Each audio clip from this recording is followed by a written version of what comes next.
राघव जी ने कहा कि माता ठीक है, मैं वनवास जाऊंगा, पिताश्री कि मैं बात को खाली नहीं होने दूंगा, खाली नहीं जाने दूंगा उस बात को।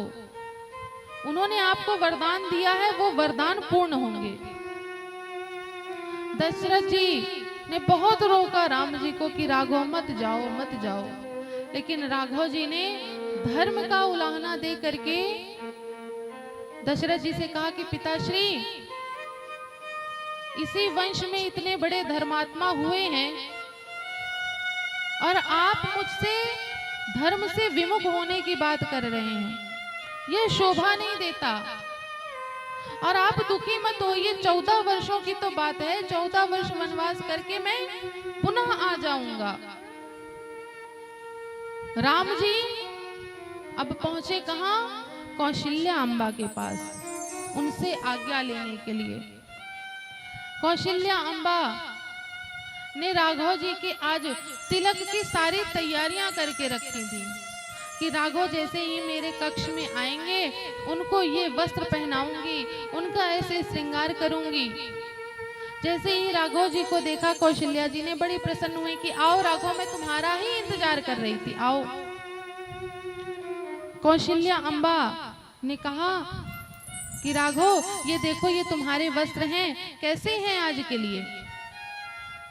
तब राम जी ने कहा कि माता, आपको एक बात बतानी थी। राम जी ने कहा कि माता, अच्छा एक बात बताइए कि मैं बड़ा हूं कि भरत बड़ा है? कौशल्या अम्बा ने कहा कि तुम बड़े हो। राम जी ने कहा तो फिर ये बताइए माता, यदि मैं बड़ा हूं तो बड़ा राज्य किसको मिलना चाहिए, मुझे मिलना चाहिए या भरत को मिलना चाहिए? कौशल्या जी ने कहा कि मैं समझी नहीं राघव, तुम कहना क्या चाहते हो? तब राघव जी ने कहा कि माता, पिता दीन मोहि कानन राजू, जहाँ सब भांति मोर बड़ काजू। हे माता, मुझे पिताश्री ने कानन राज दिया है, अर्थात वन का राज्य प्रदान किया है। ये अयोध्या तो बहुत छोटा राज्य है माता, पिताश्री ने मेरे ऊपर इससे भी बड़ा उपकार किया, मुझे वन का राज्य दिया। अब माता, वन का राज्य कितना बड़ा होता है, पिताश्री ने कितना अच्छा उपाय निकाला है दोनों भाइयों को बराबर देने का। छोटा है भरत, इसलिए उसको छोटा राज्य दे रहे हैं, और मैं ज्येष्ठ हूं इसलिए मुझको बड़ा राज्य दे रहे हैं। कौशल्या अम्बा अभी भी नहीं समझ पाई। तब राघव जी ने कहा कि माता, पिताश्री ने मुझे 14 वर्षों का वनवास और भरत का राज्य तिलक दिया है। कौशल्या जी ने कहा कि क्या ये तुम्हारे पिताश्री ने दिया है? यदि पिताश्री ने तुम्हारे दिया है तो मैं भी महारानी हूं और तुम्हारी माता हूं, मैं इस बात का खंडन कर सकती हूं। यदि मैं कहूंगी कि तुम वन नहीं जाओगे तो इस बात को मानना पड़ेगा दशरथ जी को। लेकिन हे राघव, यदि ये कैकेयी ने मांगा है तो तुम बिना विलंब किए तत्काल वन की तरफ जाओ। कौशल्या जी राघव जी को यह आदेश दे ही रही थी कि इतने में मेरी माता सीता आई, और सीता जी ने कहा, प्रणाम किया और राघव जी से कहा कि हे आर्यपुत्र, मैं भी आपके साथ वन में जाऊंगी। राम जी ने कहा कि नहीं सीता, तुम वन में नहीं जा सकती, यहाँ पर माताश्री और पिताश्री को तुम्हारी बहुत आवश्यकता है, तुम यहाँ रह करके उनकी सेवा करना, और मैं 14 वर्ष का वनवास काल व्यतीत करके आ जाऊंगा। सीता जी ने कहा कि नहीं, मैं नहीं यहाँ रुक सकती, मैं तो आपके साथ ही जाऊंगी। राघव जी ने कहा कि सीता, तुम वन जाने के योग्य नहीं हो।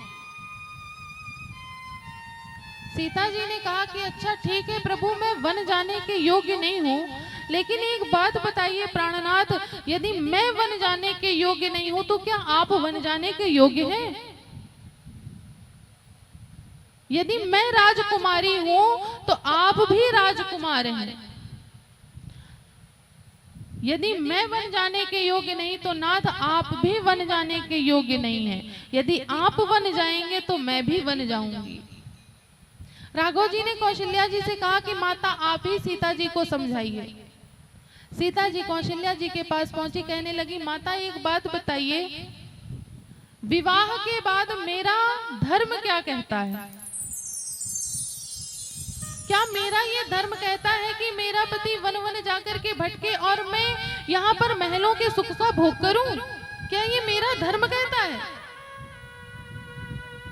कौशल्या जी ने जैसे ही ये सीता जी के शब्द सुने उसी समय पर कहा कि राघव, सीता सत्य कह रही है। सीता का धर्म यही है कि जहां तुम होगे वहीं सीता होगी। अब माता कौशल्या की बात कैसे टाली जाए, लेकिन राघव जी कहते हैं कि सीता जी आप यहीं रहिए, वहां पर बड़े राक्षस मिलेंगे, कपि मिलेंगे, जिनकी आकृति देख करके आपको डर लगता है। जब वो आपके सामने आएंगे तो आप क्या करेंगे? इसलिए आप मेरी बात मानिए। तब सीता जी ने कहा कि ठीक है प्रभु, आप मुझे नहीं ले जाएंगे। राघव जी ने कहा कि मत चलिए, आप यहीं रहिए। तब सीता जी ने कहा कि हे नाथ, इस अवध से सीता तो जाएगी। राघव जी ने कहा मैं समझा नहीं। तब सीता जी ने कहा कि यदि नाथ आप मुझे लेकर के जाएंगे तो मैं आपके साथ जाऊंगी, यदि आप मुझे लेकर के नहीं जाएंगे तो मेरे प्राण इस अयोध्या से जाएंगे। जैसे ही सीता जी के ये शब्द सुने राघव जी ने कहा कि ठीक है चलिए। सीता जी को आज्ञा दी। इतने में लखनलाल जी आए। लखनलाल जी ने कहा कि मैं भी आपके साथ चलूंगा प्रभु। राघव जी ने कहा कि यहाँ पर देखो लखन, ना भरत है ना शत्रुघ्न है और पिताजी की ऐसी अवस्था है, तुम मत चलो मेरे साथ, तुम इनका ध्यान रखना। तब लक्ष्मण जी ने कहा कि कौन माता और कौन पिता, मैं नहीं जानता किसी को। जब से मैंने नाथ होश संभाले हैं तब से मैंने आपको ही अपना पिता माना, और जब से मेरी माता सीता आई है तब से मैंने उनको अपनी माता माना है। कि गुरु पितु मातु न जानू काहू, कहाँ हो स्वभाव नाथ पतियाहू। जो है प्रभु मेरे वो सब आप ही हैं, मैं और कुछ नहीं जानता, मैं किसी को नहीं जानता। लखनलाल जी कहने लगे क्या? तुम ही मेरी नैया, किनारा तुम ही हो, तुम ही मेरी नैया, किनारा तुम ही हो, मेरी जिंदगी का सहारा तुम ही हो। तुम ही मेरी नैया, किनारा तुम ही हो, मेरी जिंदगी का सहारा तुम ही हो। तुम ही मेरी नैया, किनारा तुम ही हो, तुम ही मेरी नैया, किनारा तुम ही हो, मेरी जिंदगी का सहारा तुम ही हो, मेरी जिंदगी का सहारा तुम ही हो।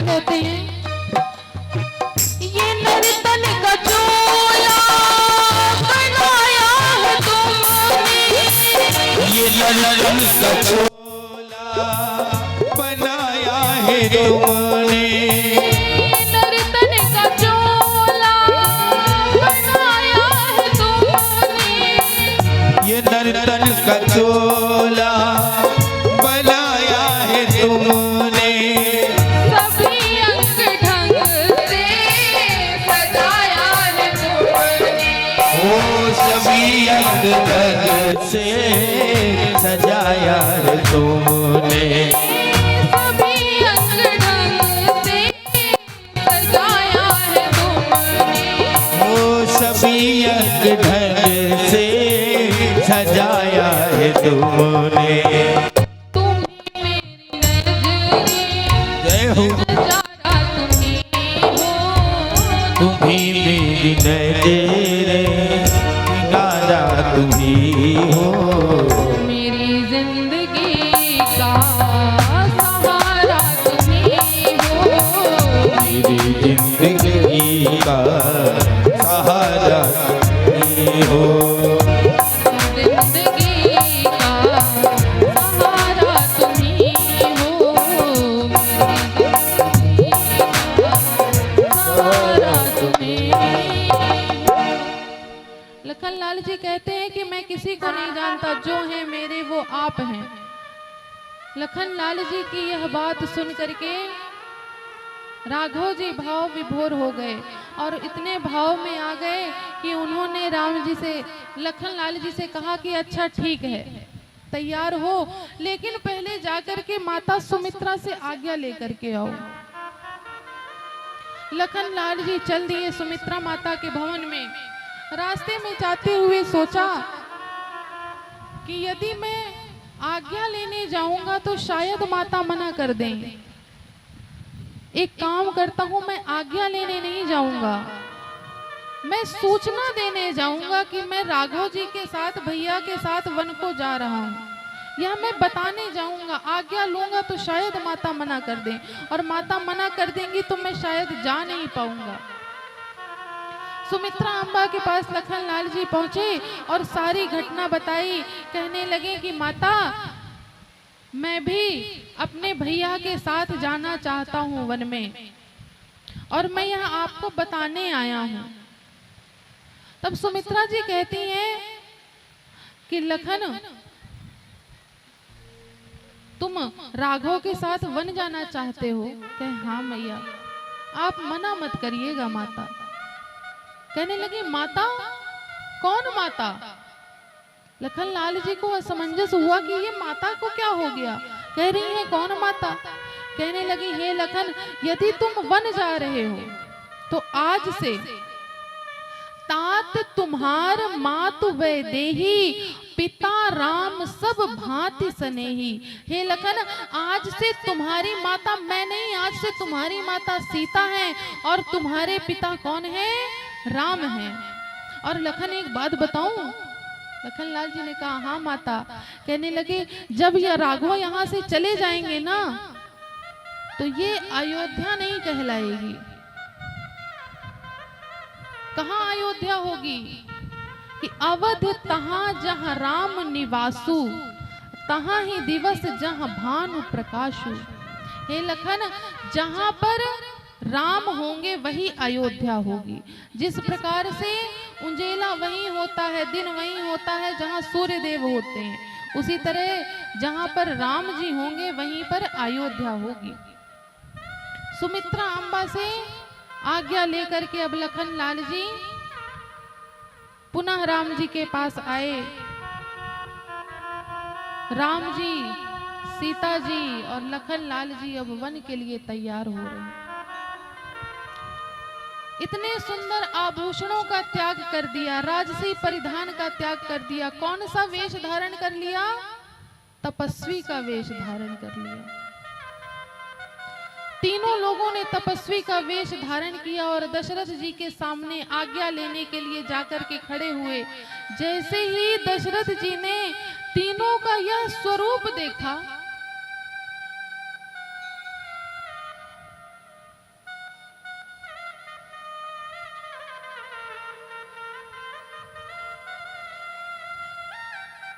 दशरथ जी पुनः मूर्छित हो गए। यह स्वरूप तीनों का देख करके क्यों मूर्छित हो गए? जैसे ही सीता जी का ये स्वरूप देखा, सोचने लगे कि मैं यह स्वरूप देखने के लिए तो सीता को जनकपुरी से नहीं लाया था।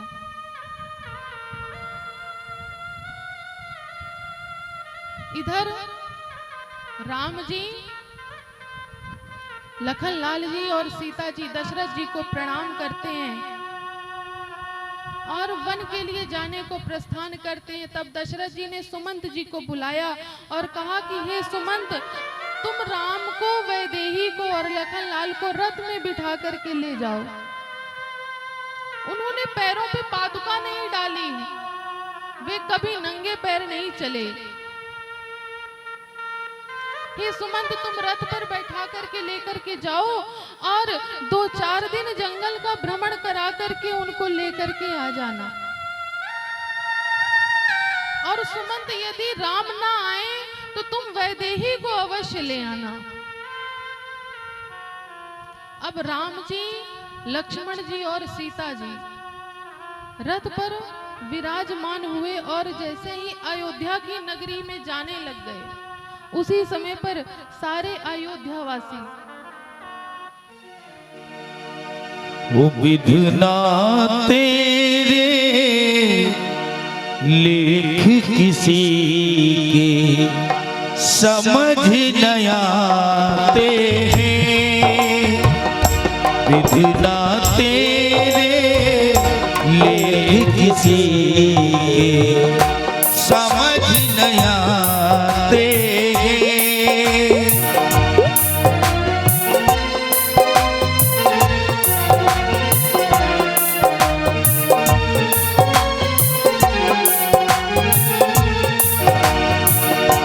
जन जन के प्रिय राम लखन सिय बन को जाते हैं, विधना तेरे लेख किसी के समझ न आते हैं, विधना तेरे लेख किसी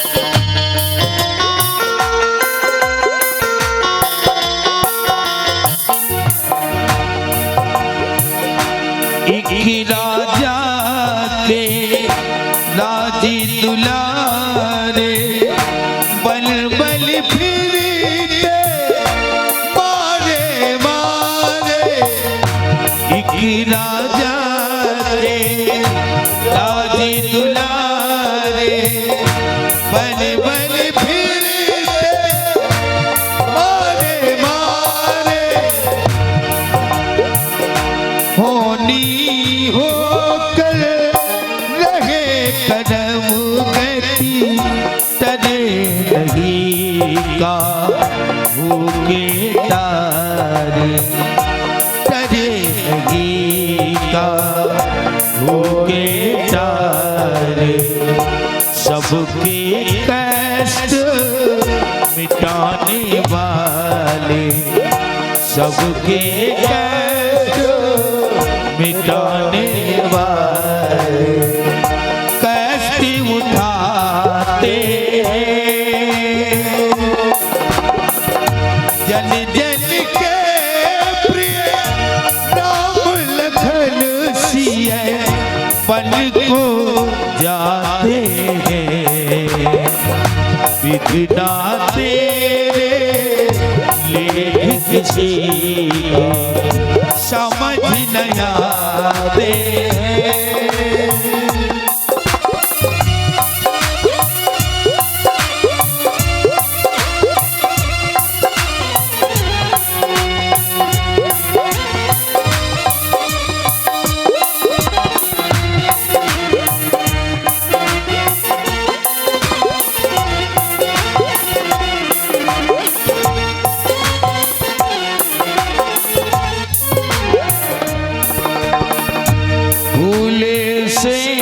चरणों में काटे, विधि ने क्यों दुख दीने ऐसे, फूलों के चरणों में काटे,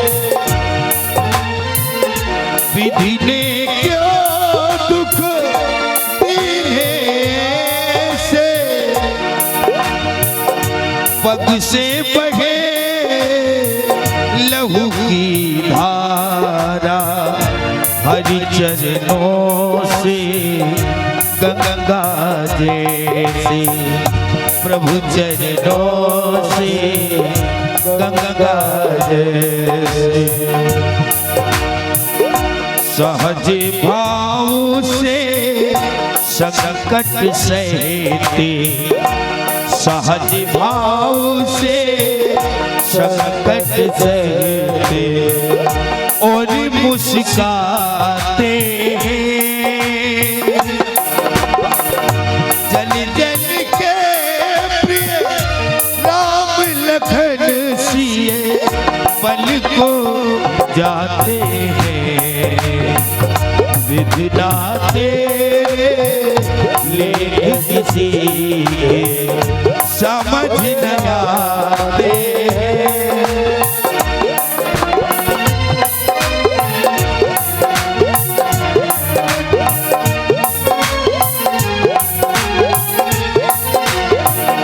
विधना तेरे ले किसी समझ न आते हैं, जल जल के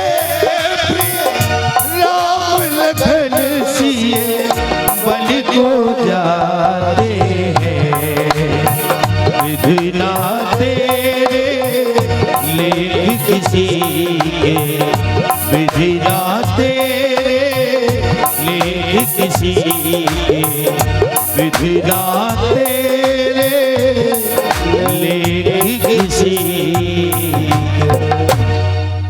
इस प्रकार सारे अयोध्यावासी, बच्चे से लेकर के वृद्ध तक, राघव जी के रथ के पीछे पीछे चल दिए। चलते चलते रात्रि हुई और रात्रि में कहां पहुंच गए? तमसा नदी के किनारे। सब विश्राम करने लगे और राघव जी भी विश्राम करने लगे। जब राघव जी को विश्राम करते लखन लाल जी ने देखा,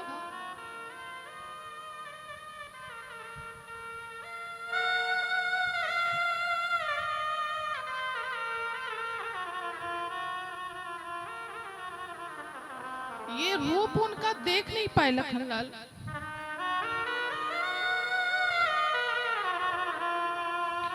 सदैव रेशम का वस्त्र धारण करने वाले आज तपस्वी का वेश धारण किया।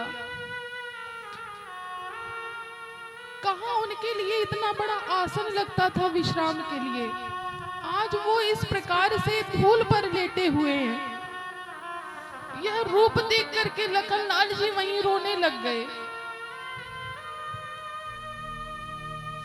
जैसे ही रोने की आवाज सुमंत जी ने सुनी,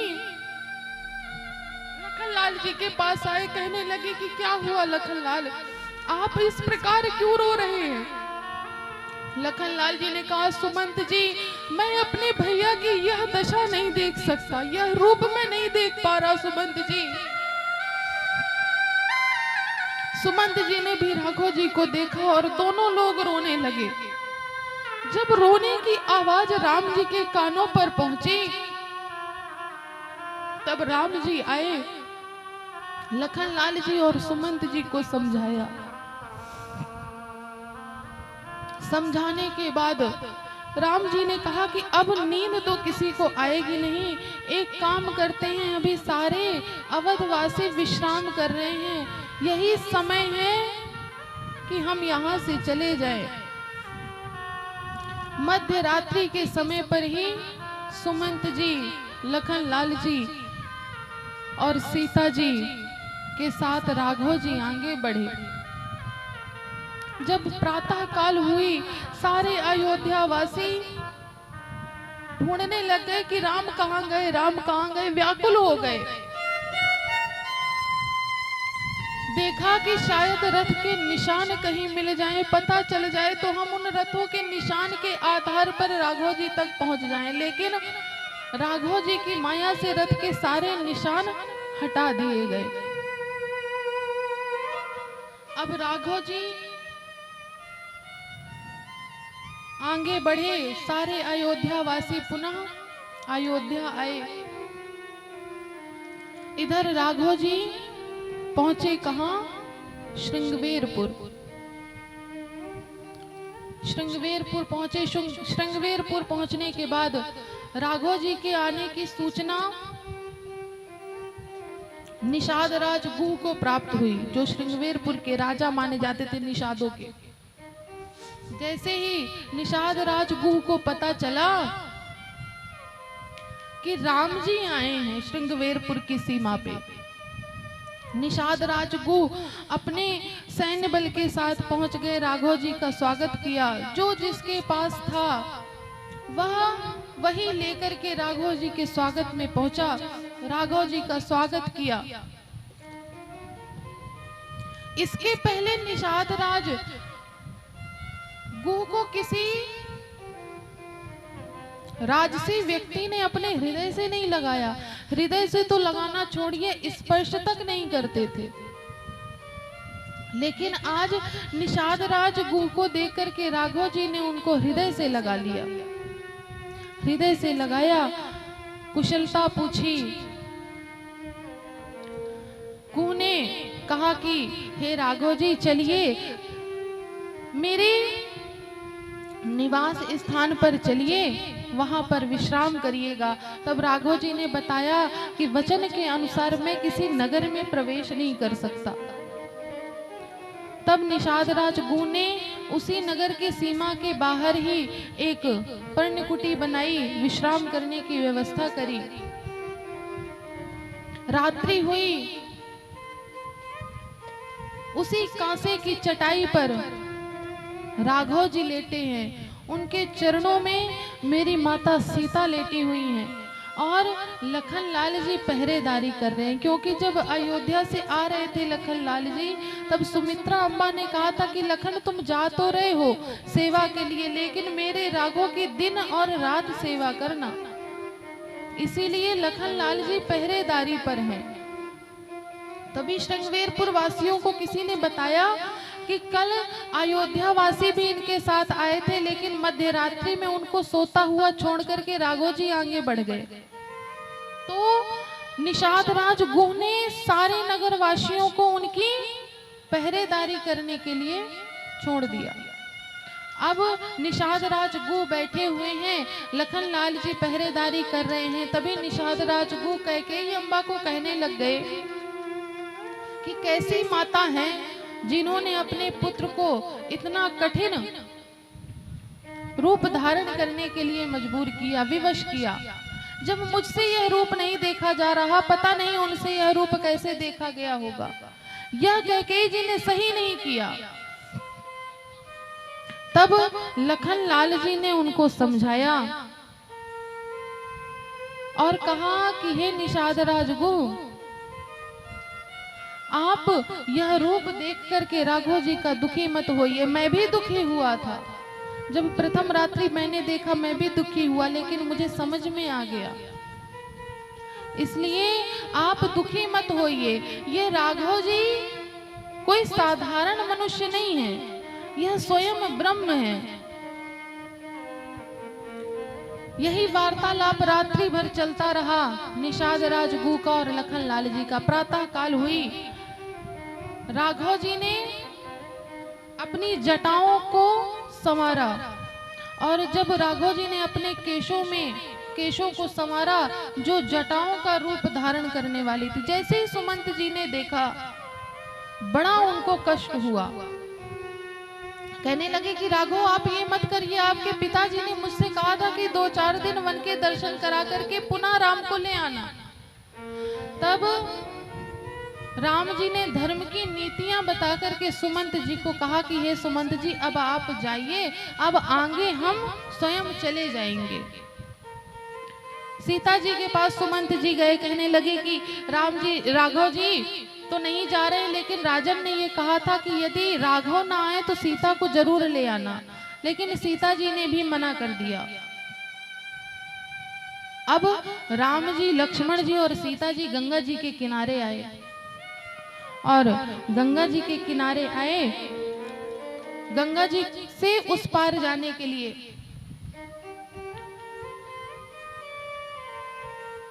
तब वहां पर गंगा जी के किनारे एक नाव दिखाई दी। नाव वाले को बुलाया तो जो केवट था वो एक किनारे खड़ा हो गया। राघव जी ने कहा कि लखनलाल, आज से मैं तुमको जीवन जीने की एक शिक्षा बताने जा रहा हूँ कि कोई काम अपना कराना होता है, किसी से कोई सहायता लेनी होती है तो कैसे ली जाती है, कैसे कहा जाता है। लखनलाल जी ने कहा कि ठीक है भैया आप बताइए। लखनलाल जी ने कहा कि ठीक है बुलाइए आप, मैं भी देखता हूँ। राम जी ने केवट को बुलाया कि केवट भैया इधर आना। अच्छा, केवट सुन रहा है लेकिन जानबूझ करके। फिर राघव जी ने दोबारा बुलाया, अरे केवट भैया इधर आना। केवट आए, कहे अच्छा मुझे बुला रहे हैं क्या? कहने लगे हाँ भैया आप ही को बुला रहा हूं। आए, राघव जी ने कहा कि भैया हमें गंगा जी के उस पार जाना है, अपनी इस नाव से हमको छोड़ दीजिए।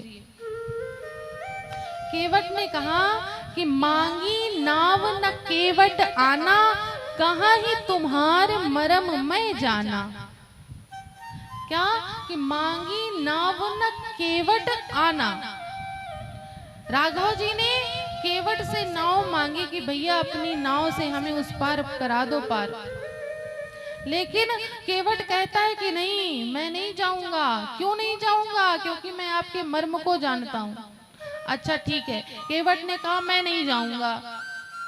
तो ये बताइए क्या पूरे गंगा जी की घाट में क्या केवल केवट की ही एक नाव थी क्या? और भी तो नाव रही होंगी। जहां पर घाट बनता है वहां पर एक नाव वाला तो रहता नहीं है, कई नाव वाले रहते हैं। तो क्या राघव जी दूसरे को नहीं बुला पा रहे थे? उसका इंतजाम केवट ने पहले ही कर लिया। जब रात में यह सूचना नगर में हुई कि कल राघव जी उस पार जाएंगे, गंगा जी को पार करेंगे, तब जितने नाव वाले थे, जितने केवट थे, सब अपनी अपनी नाव सजाने में लग गए। प्रतिस्पर्धा हो गई कि हमारी नाव सबसे सुंदर होगी, हमारी नाव सबसे सुंदर होगी।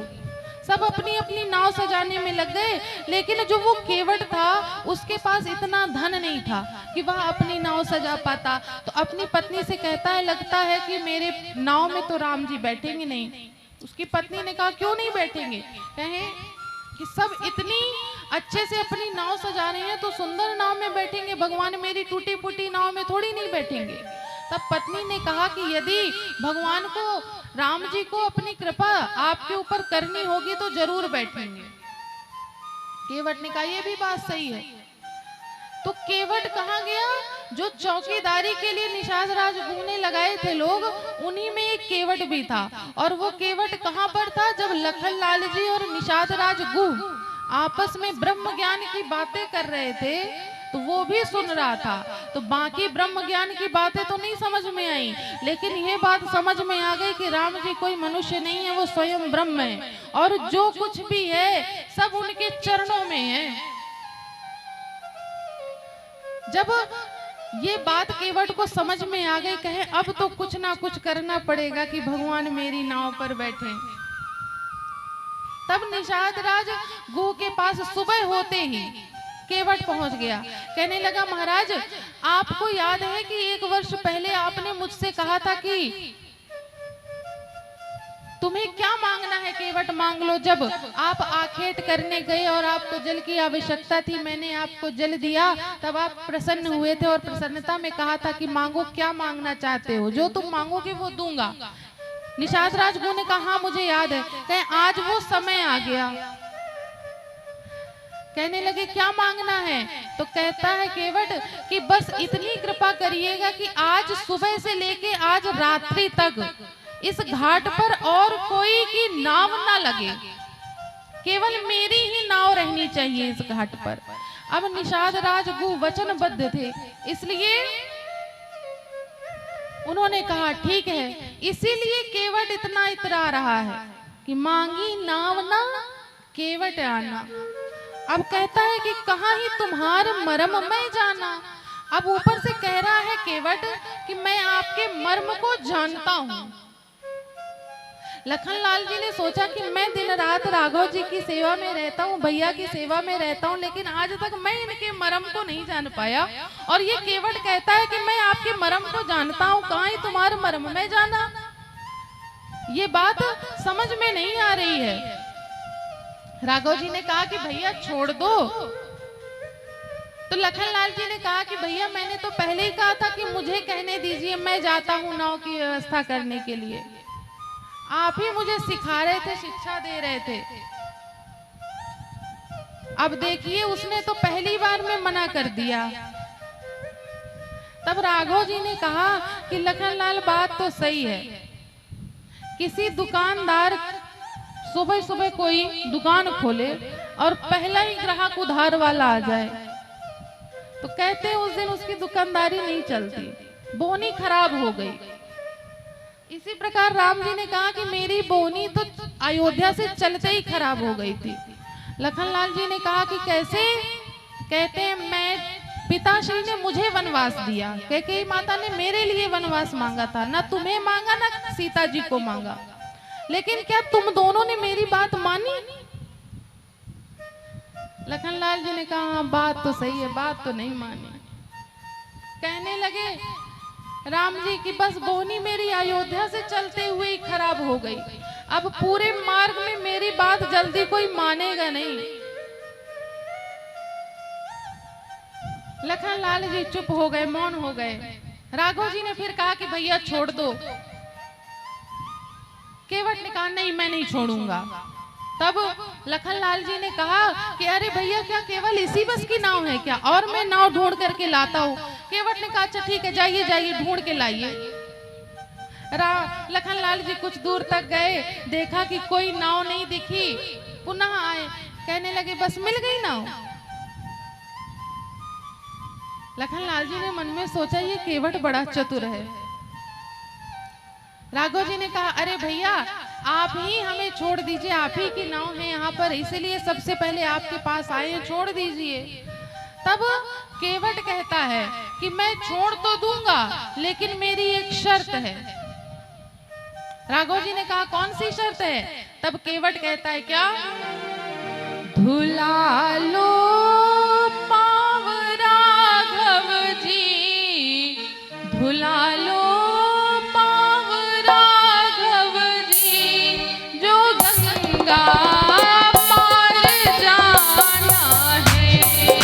धुला लो पाँव राघव जी, जो गंगा पार जाना है। धुला लो पाँव राघव जी, धुला लो पाँव राघव जी, जो गंगा पार जाना है। धुला लो पाँव राघव जी, जो गंगा पार जाना है।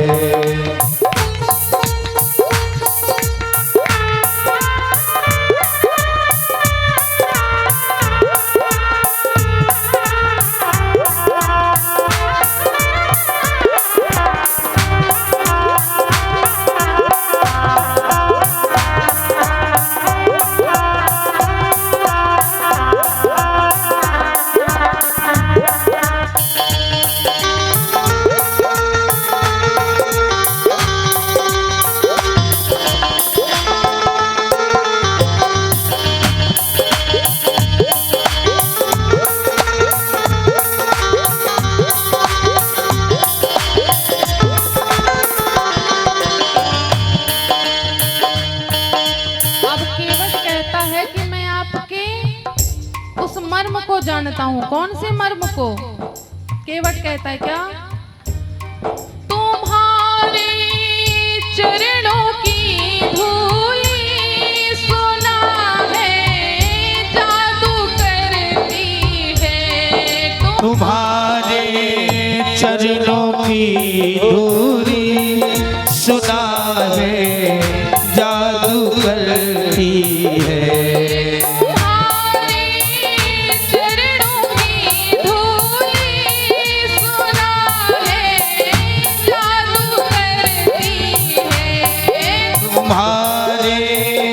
चरणों की धूली सुना है जादू करती है। जो छू जाए अगर पत्थर तो सुंदर नारी बनती है। जो छू जाए अगर पत्थर तो सुंदर नारी बनती है।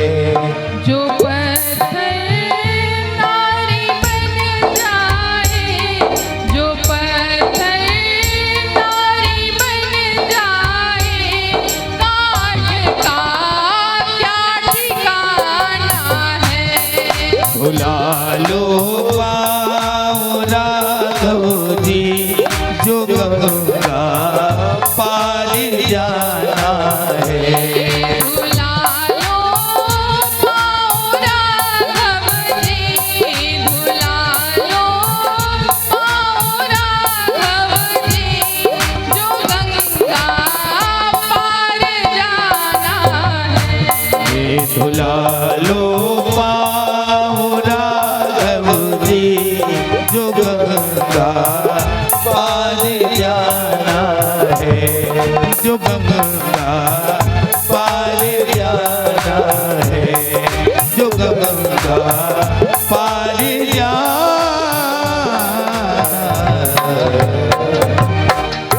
इस प्रकार केवट कहता है कि मैं आपके मर्म को जानता हूँ।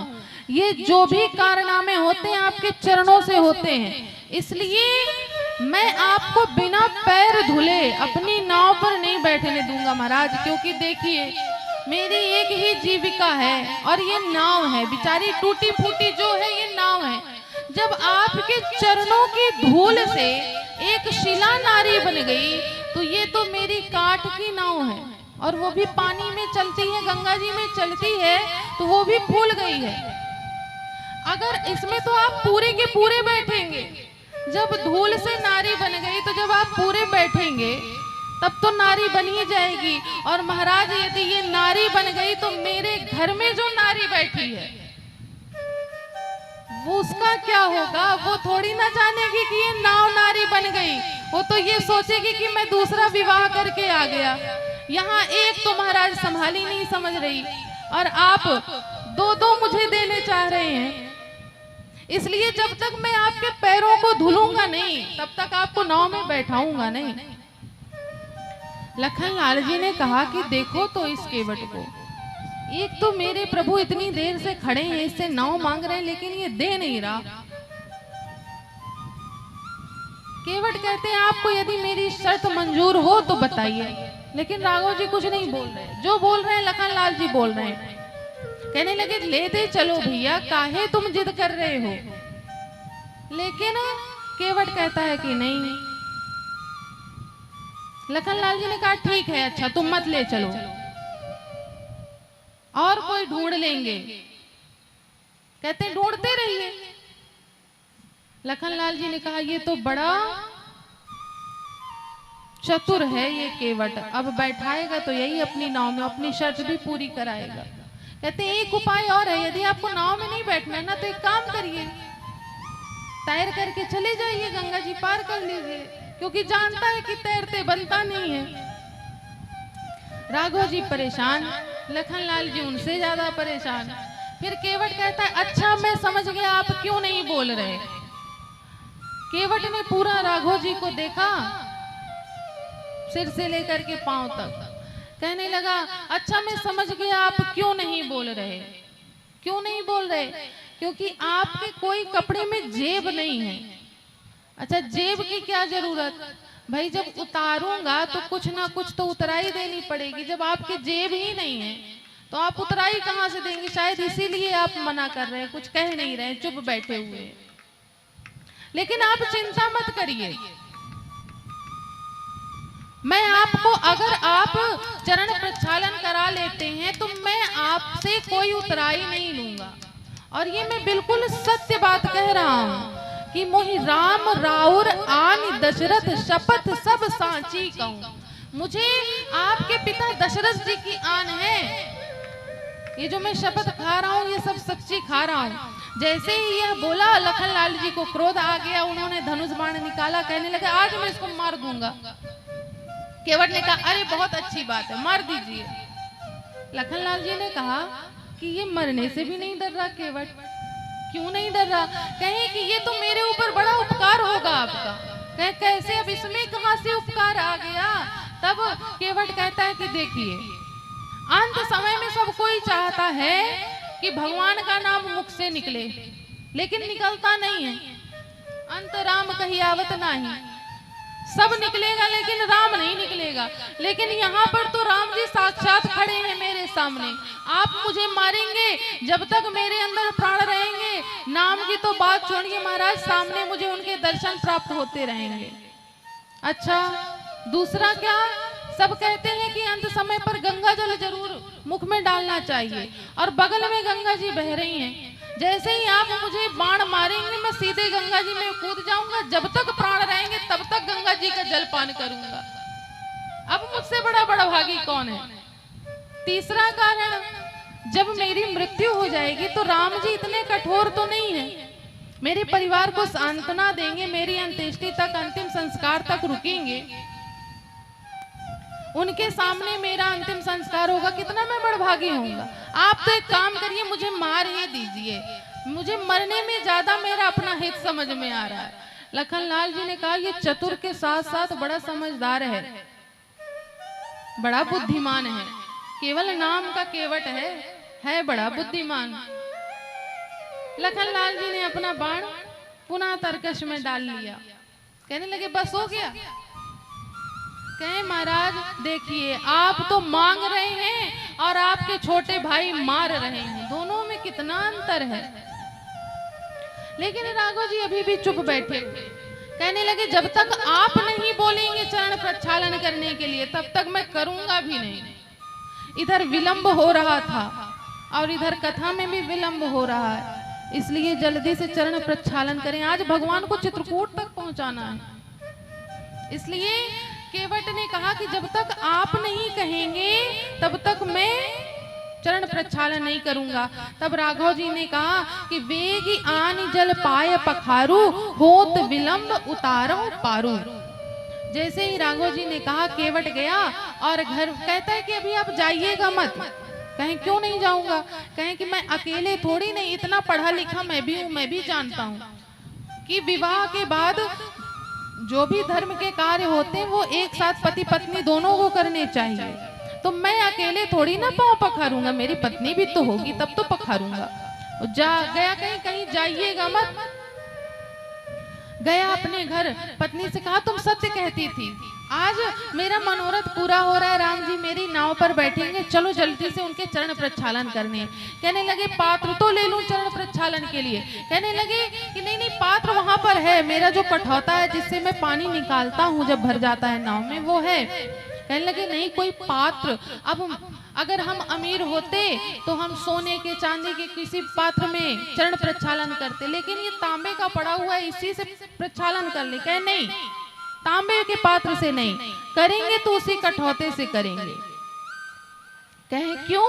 कहने लगे कि तांबे के पात्र से करेंगे, जब तक उसमें जल रहेगा सबको बांटना पड़ेगा, सबको देना पड़ेगा, वह जल सूख जाएगा एक ही दिन में, उसमें कुछ नहीं बचेगा। लेकिन कठौते में क्या है, मिट्टी के कठौते में वो उस जल को सोख लेगा, और जब उस जल को सोख लेगा तो 7-8 दिन तक उस जल का पान करने को मिलता रहेगा किसी ना किसी माध्यम से, इसलिए वो कठौता ही सही है। अब पत्नी आई बच्चों के साथ, भगवान से कहा कि हाँ प्रभु अब पैर रखिए इस कठौते पे, चरण प्रक्षालन किया जाए। अब राम जी केवट से चरण प्रक्षालन करा रहे हैं। पहले एक बार चरण प्रक्षालन हुआ तो जो चरणामृत था उसको केवट ने, उसकी पत्नी ने पान किया। कहने लगे अभी एक बार और करना है। कहे अब किसके लिए? कहने लगे कि महाराज जिनकी जिनकी मैंने नाव आज घाट में आने से रोकी है, अगर मैंने इनको चरणामृत नहीं दिया ना, कल से मेरी नाव वैसे भी नहीं यहाँ पर चलेगी, इसलिए महाराज इनके लिए भी तो दीजिए। तब दोबारा चरण प्रक्षालन किया तो सारे नगर में वितरित किया। कहे राघव जी अब हो गया? कहने लगे नहीं महाराज बस एक बार और।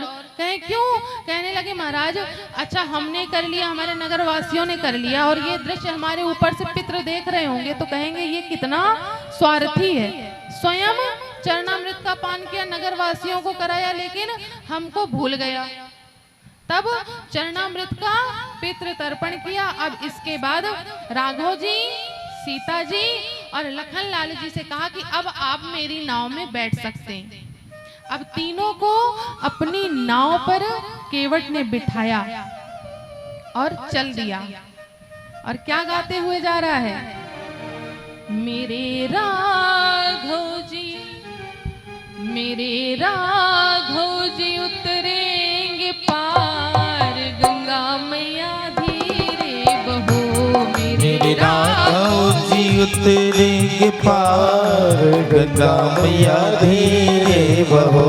मेरे राघव जी उतरेंगे पार, गंगा मैया धीरे बहो। मेरे राघव जी उतरेंगे पार, गंगा मैया धीरे बहो। अच्छा ये बताइए कौन कौन चाहता है कि भगवान कभी उनकी भी नाव में आकर के बैठे? कौन कौन चाहता है? पूरे पूरे हाथ उठा के मीठी मीठी तालियों के साथ। मेरे राघव जी उतरेंगे पार, गंगा मैया धीरे बहो। मेरे राघव के पार, गंगा मैया धीरे बहो। मैया धीरे बहो, हौले हौले बहो। मैया धीरे बहो, हौले हौले बहो। मैया धीरे बहो, हौले हौले बहो। मैया धीरे बहो, हौले हौले बहो। मेरे राघव जी, मेरे राघव जी उतरेंगे पार, गंगा मैया धीरे बहो। मेरे राघव जी उतरेंगे पार, गंगा मैया धीरे बहो।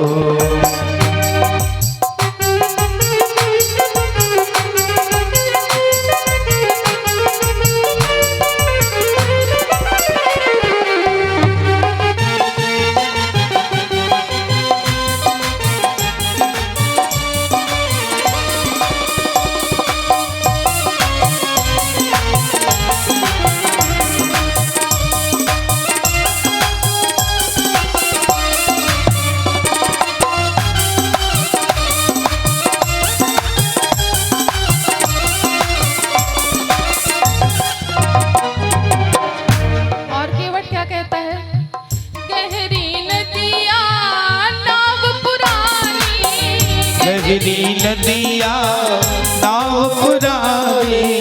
गहरी नदिया नाव पुरानी, गहरी नदिया नाव पुरानी। चले पुरवैया नागनी ठहरानी, चले पुरवैया नागनी ठहरानी, चले पुरवैया नागनी ठहरानी, चले पुरवैया नागनी ठहरानी। मेरे प्रियतम, मेरे प्रियतम बड़े सुकुमार, गंगा मैया धीरे बहो। मेरी नैया में राम जी सवार, गंगा मैया धीरे बहो। नैया में राम जी सवार, गंगा मैया धीरे बहो।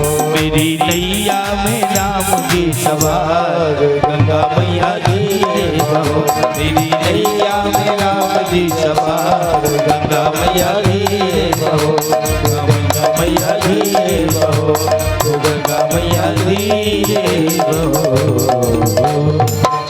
बोल दे रामचंद्र जी सरकार की जय हो। इस प्रकार से केवट राघव जी, लक्ष्मण जी और सीता जी और निषाद राज गो को गंगा जी के उस पार करता है। सीता जी ने राम जी के मन की दुविधा को जाना तो वही अपनी मुद्री उतार करके जैसे ही केवट को देने लगे, केवट ने मना कर दिया, कहने लगा मैंने पहले ही कहा था कि मैं कुछ उतराई नहीं लूंगा। राघव जी ने कहा कुछ ना कुछ तो लेना पड़ेगा। कहने लगे यदि आपको कुछ देना है तो बस अपनी मुझे भक्ति प्रदान करिए। राघव जी ने केवट को अपनी भक्ति प्रदान करी। अब वहां से आए प्रयागराज में भरद्वाज जी से मिले। उसके पश्चात राघव जी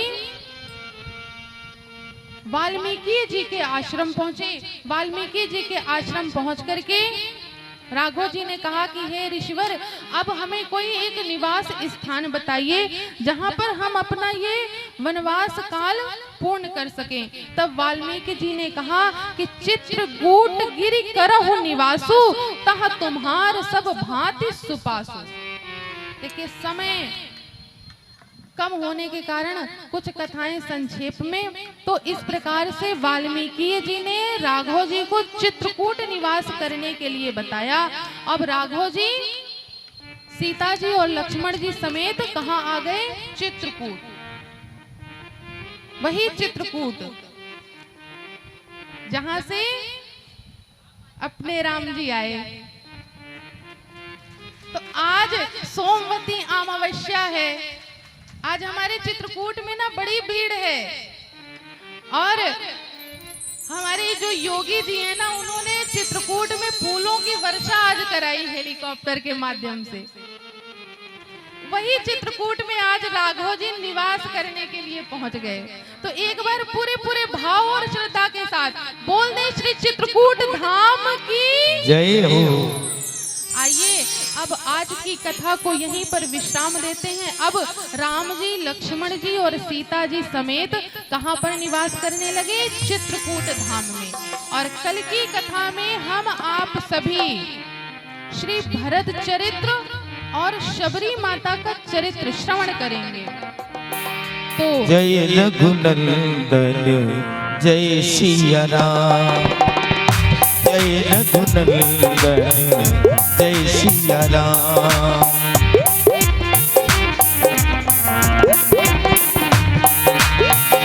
प्रेम से बोलो चारों नाम, प्रेम से बोलो चारों नाम। भरत शत्रुघ्न लक्ष्मण राम, जय रघुनंदन जय सिया राम।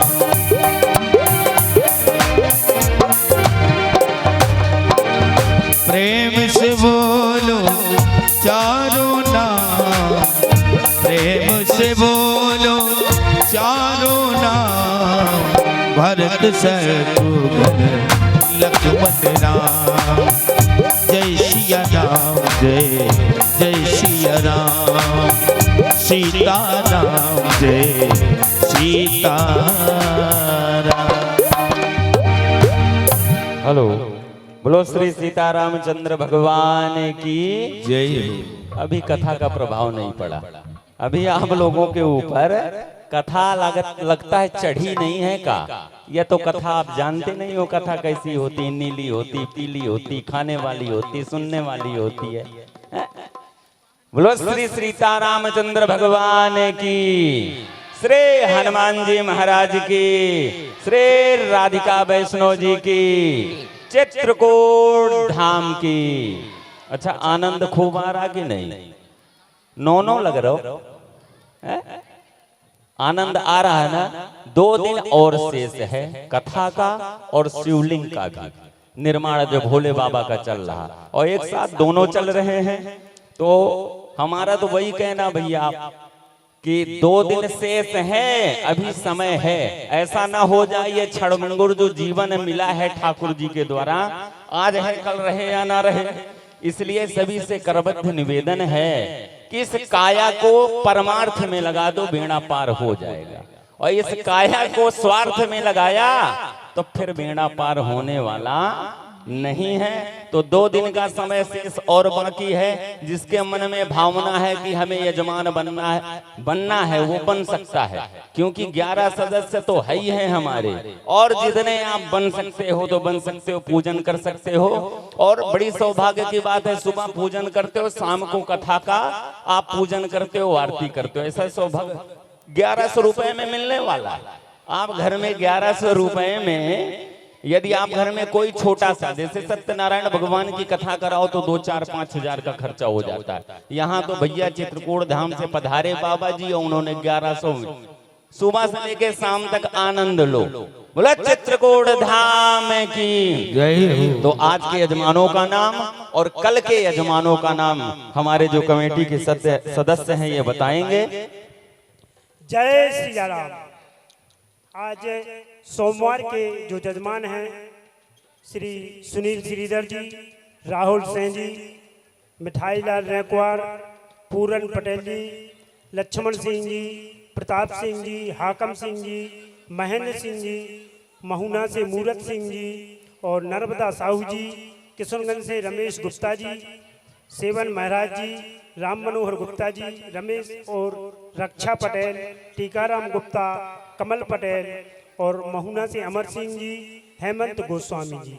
और कल मंगलवार के दिन जो अभिषेक के हमारे जजमान बने हुए हैं श्री भोला सिंह जी ठाकुर, बरगढ़ कॉलोनी से, पंडित श्री हरिदास शर्मा जी, कोमल से ठाकुर जी, आसाराम जी विश्वकर्मा, नीरज साहू जी, किशोर सिंह जी महुना से, कल्पना भगवान दास सोनी जी नरसिंहगढ़ से, चंदन सिंह जी नरसिंहगढ़ से, लक्ष्मी प्रसाद प्रजापति, सुन्ना प्रजापति ये नरसिंहगढ़ से, काशीराम सिंह जी नरसिंहगढ़ से, कोमल प्रसाद गुप्ता नरसिंहगढ़ से, शिवम के पापा श्री जगदीश मिश्रा जी, दशरथ से ठाकुर जी, रमेश शर्मा जी और घनश्याम गुप्ता जी कल यहाँ पर 9:30 बजे पधार करके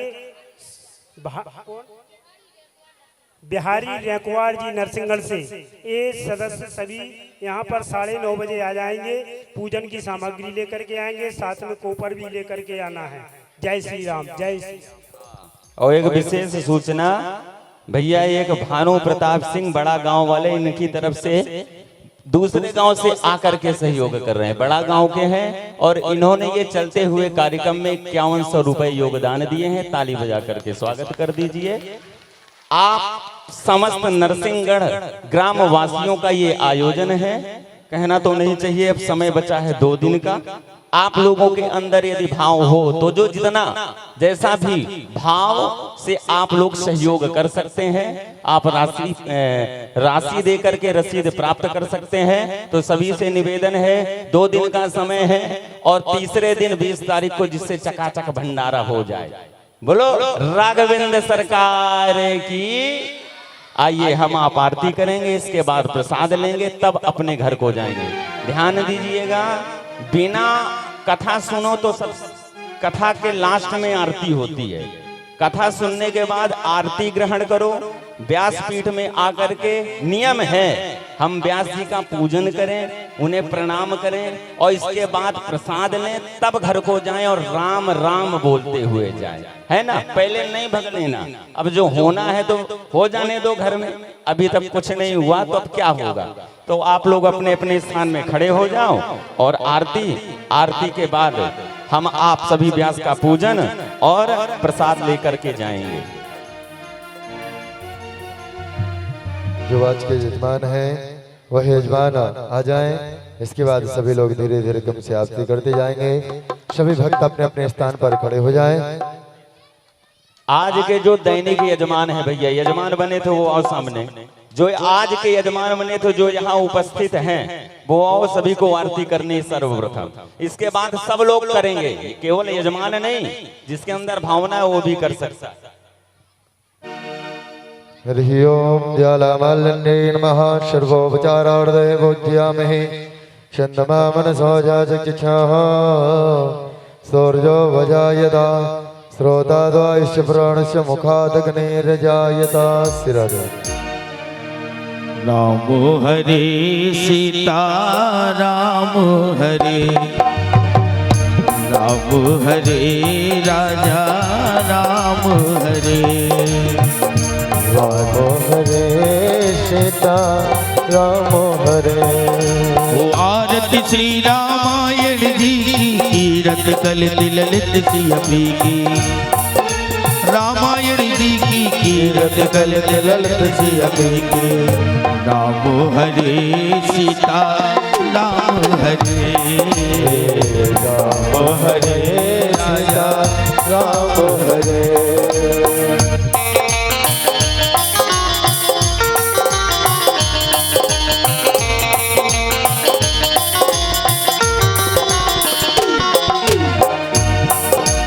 गावत ब्रह्मादिक मुनि नारद वाल्मीकि विज्ञान विशारद। गावत ब्रह्मादिक मुनि नारद वाल्मीकि विज्ञान विशारद। सुख सदिकादि शेष अनुसारद वरनि पवन सुत कीरत री। आरती श्री रामायण जी की। ओ राम हरे सीता राम हरे। राम हरे राजा राम हरे।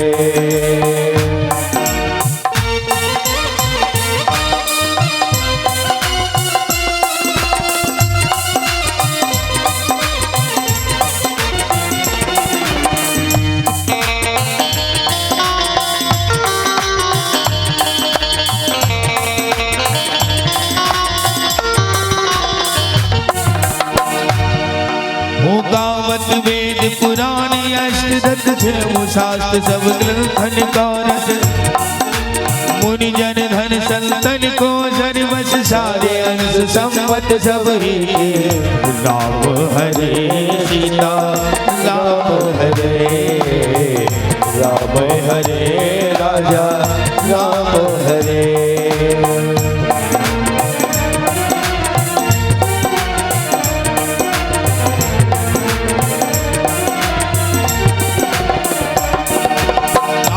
संतत शंभु भवानी अद्भुत संभव मुनि विज्ञान। राशि आदि कवि वल्लि बखान राग भूषण गरुड़ के। राम हरे सीता राम हरे। राम हरे राजा राम हरे।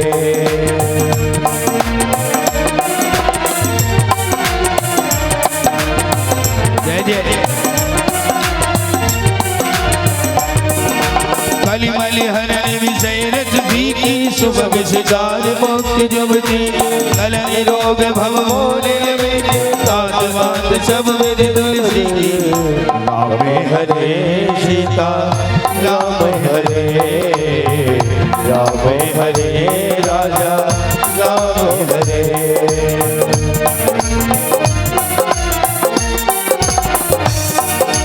आरती श्री रामायण जी की कीरत कलित ललित सियपी की।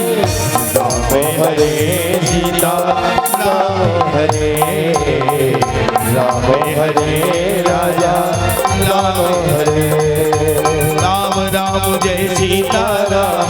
राम राम जय राजा राम। राम राम जय सीता राम। राम राम जय राजा राम। राम राम जय सीता राम। राम राम जय राजा राम। राम राम जय सीता राम।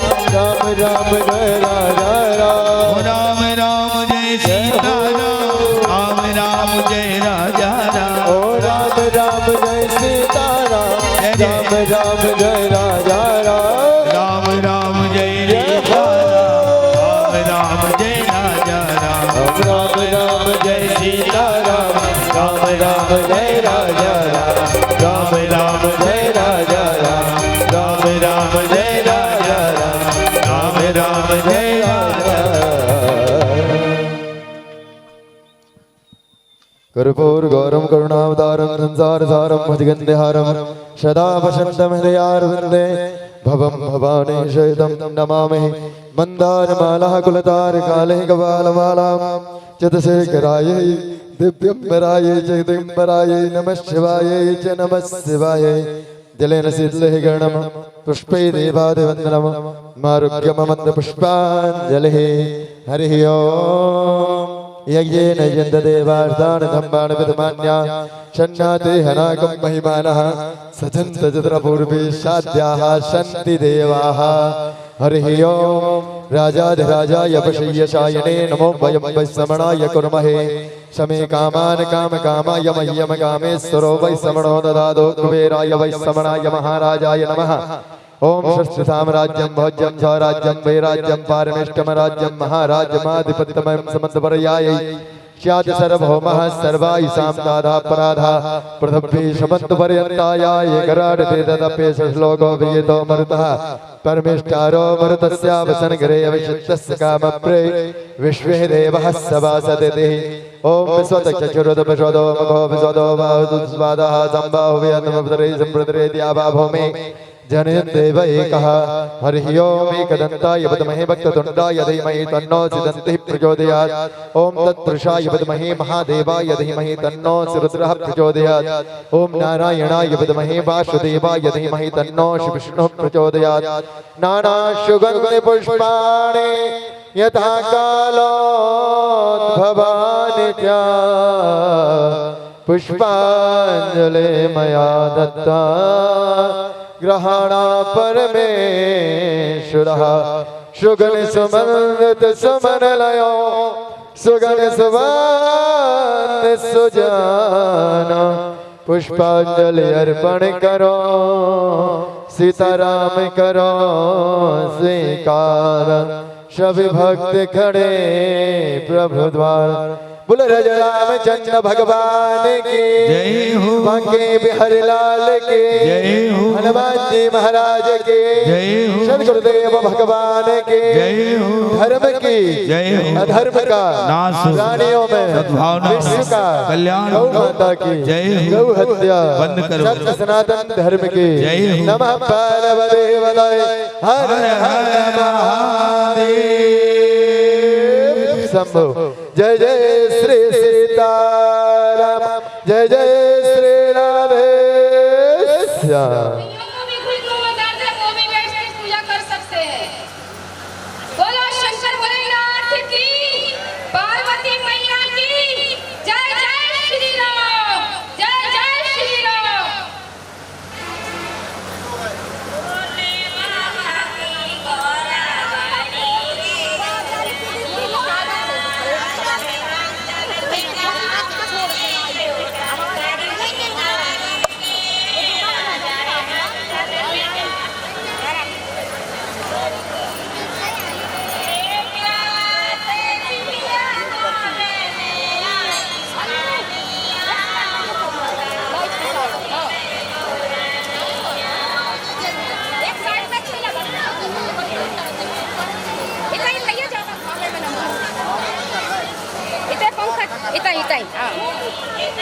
सिस्टम से बना सिस्टम से बैठना पड़ेगा। सही है। अच्छी बात आपको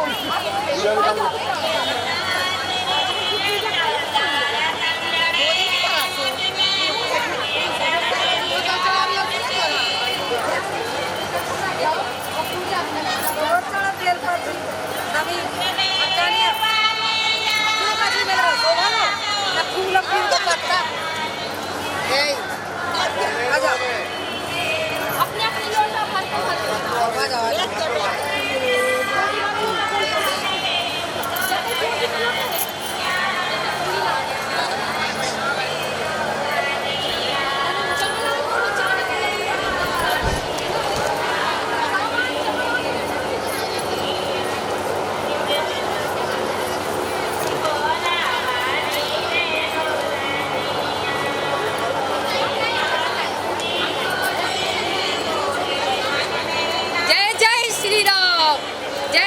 श्री राम, जय जय श्री राम।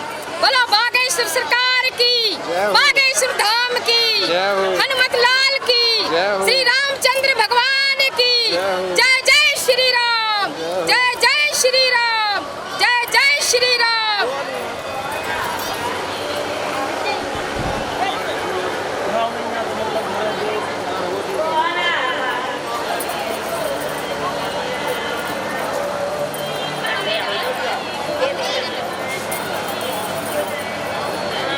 तेल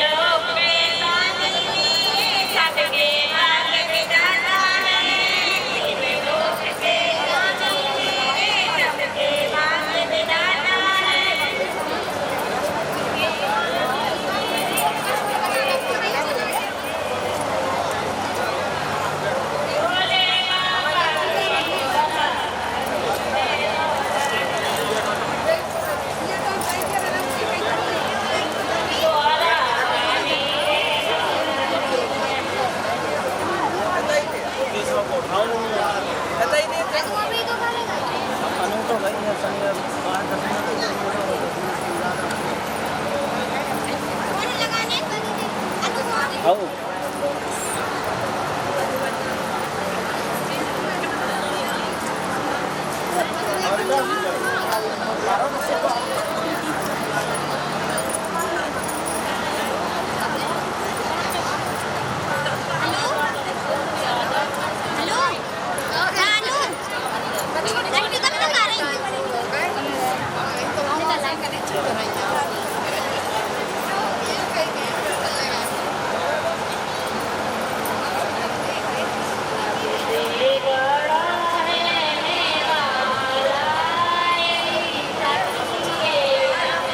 है तो, नहीं तो यहाँ जल रहा है। हाथ में चावल फूल लेकर के दीपक को प्रणाम कर लें बस। भो दीप दीप रोपर तुम कर्म साक्षी हवन गते आवत भुजा समारंभे तावत तुम मित्रो वा दीप नारायणाय नमः प्रार्थना पूर्वक नमस्कारो में प्रमामिहि। दीपक को प्रणाम कर लें। दीपक को कर्म साक्षी माने गए हैं। कहते हैं हम कोई भी अच्छा काम करते हैं ना, तब कोई पूजन पाठ करते हैं, कहते बोले भैया कोई नहीं देख रहा है। दिन में सूर्य भगवान साक्षी होते हैं, रात्रि के चंद्रमा साक्षी होते हैं। जब हम इस मृत्यु लोक को छोड़कर के अन्य लोकों में जाते हैं तो है वहां पर साक्षी के रूप में भगवान पूछते हैं कि इस बंदे ने क्या किया, कितना बुरा किया, कितना अच्छा किया। तो दीपक को जलाते हैं। दीपक साक्षी के रूप में है, वहीं सामने रख लें। दीपक का पूजन कर दें, चावल और पुष्प छोड़ दें बगल में दीपक के। बोलो दीप नारायण भगवान की जय। हाथ में चावल पुष्प लेकर के और वेद मंत्र होगा। अपने गुरुदेव भगवान का स्मरण करते हुए, गुरु मंत्र का स्मरण करते हुए वेद मंत्र को सभी लोग श्रवण करेंगे। हरे ओम भद्रगणे वीरणयाम देवा वदन दृष्टवा गुसतनो विवशे महिदेव हितंजदाय हो तदमन तरदो विदेवा जतराज शिखराज रतनो नाम भद्राजो जगतरो भवन्तिमानो मदयारी रिगदा युगंतो दिदेव निरंतर माता सविता सवित्रा विश्वे देवा दिदि पंचजना अदिति जातम अदिति जनितोन्मा देव हो शांतिर निरलक्ष गुण शांति प्रथमे शांतिरा वहा शांतिरो गदया शांति वनध्वदया शांति पृथ्वी देवा शांति ब्रह्म सर्वभूत शांति शांतिरेव शांति सामा शांतिरेधि जतो यदः समीहते ततो नो अभियनकरो शब्दः गुरुपजाभ्यो भयभयः पशुभ्यः शशांतर भवतु श्री नमः गणाधिपतये नमः। छोड़ दीजिए। सबको सामान होगा ना।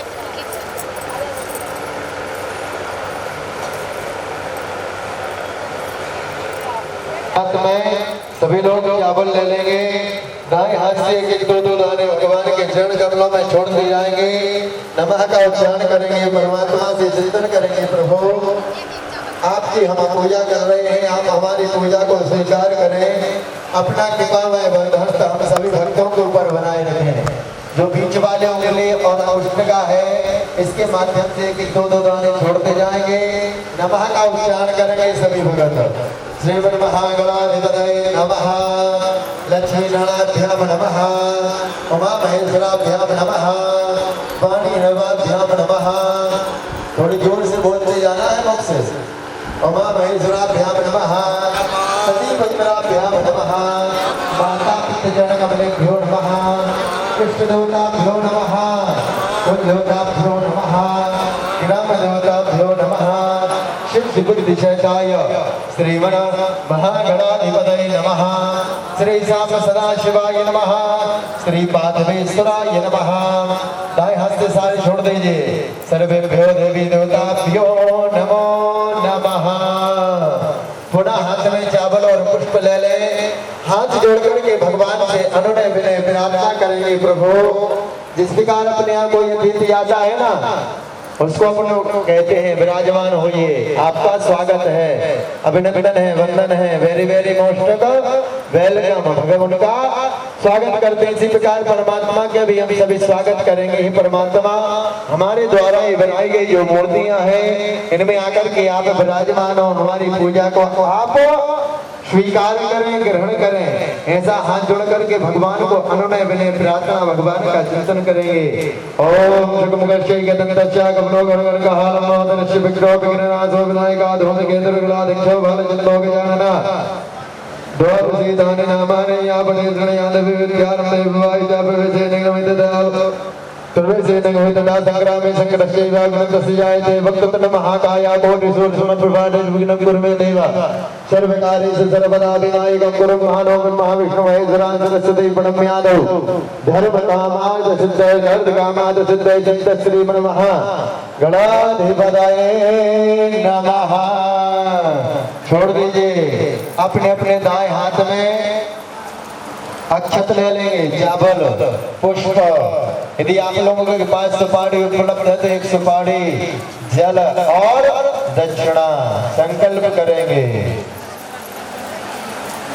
जिसके पास दक्षिणा ना हो अगल बगल वालों से ले लेना।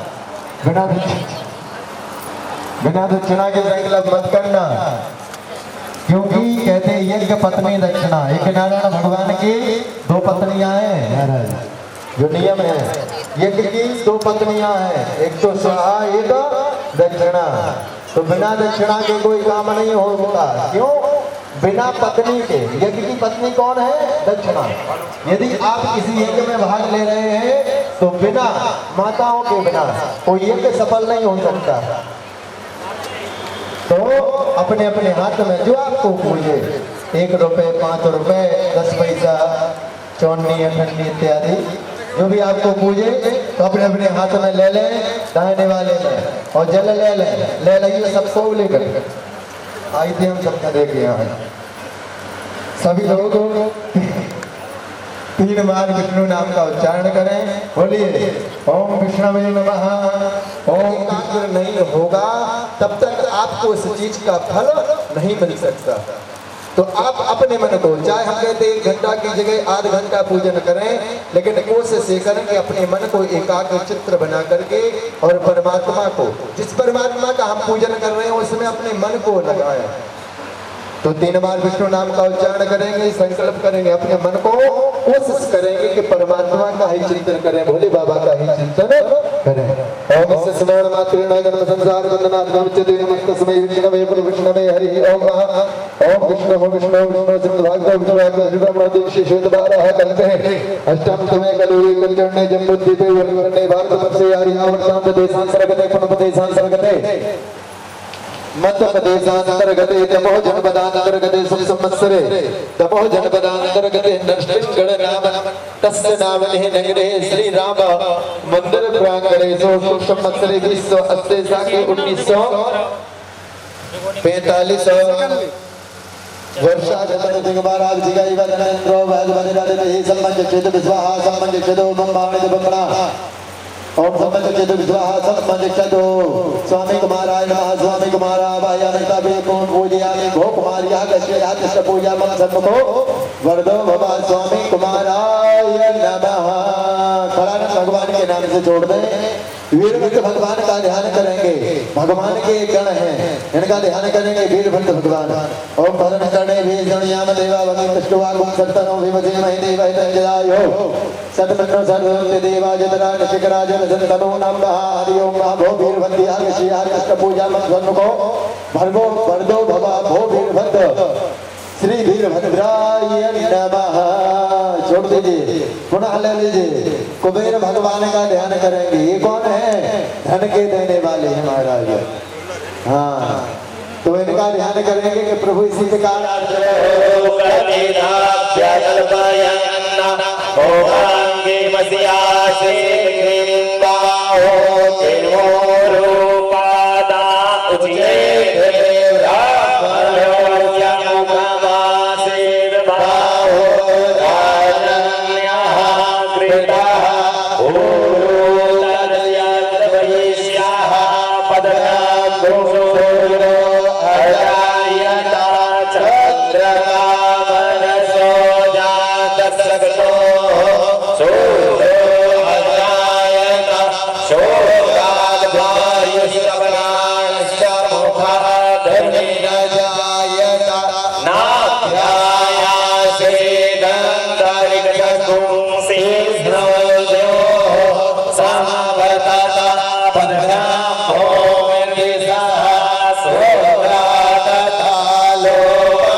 सप्तास्यास्तनं परिलायते सप्ता समेधाः कृताः देवाय जगदन्तनवाना आवनं बोलोतवसोम सगलेन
जगमय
हंसा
जग पालन करता ओम हर हर हर महादेव।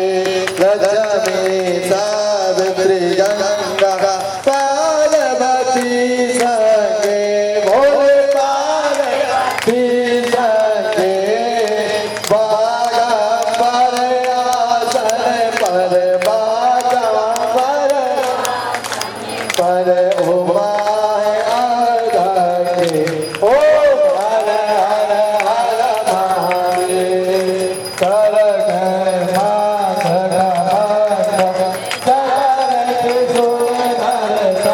भोले जग करता जग